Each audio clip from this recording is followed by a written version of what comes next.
নমস্কাৰ সকলোলৈকে মোৰ অন্য এটা ভিডিঅ'লৈ আপোনালোকক স্বাগতম জনালোঁ।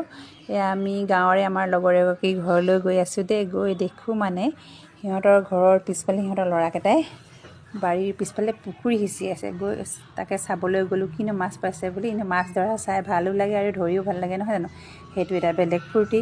মাছ পাওঁ বা নাপাওঁ সেইটো পিছৰ কথা। কিন্তু ইহঁতে এয়া মাগুৰ মাছ কেইটামান পালে, তাৰপিছত শিঙি মাছ অলপ আছিলে নেকি, এইফালে এইখিনি গৰৈ পোৱালি আৰু ভেচেলি মাছ নে কি বুলি কয়, লগত কুচিয়া এটাও পালে দেই। তাৰপিছতে সিহঁতৰ মানে এইখিনি মাছ ধৰা চাই মেলি আমি আকৌ মানে আহিলোঁ আমাৰে গাঁৱতে থকা এজন পেহা ঘৰলৈ। পেহা ঘৰত আহি আমি ফুল অলপ ল'লোঁ আৰু যিহেতু ছিজন ফুলবিলাক ফুলি শেষ হ'ব হৈছে, টাববিলাক বেয়া লাগে, নহয় জানো? সেইকাৰণে ভাবিলোঁ এবাৰ তাৰ ঠাইত মই পাত বাহাৰকৈ দি দিম বুলি, তাত লগাই দিম বুলি। তাৰপিছতে সিহঁতৰ ঘৰৰ পৰা পাত বাহাৰ ফুল অলপ ল'লোঁ। সেইফালে এইজন আমাৰ পেহা দেই।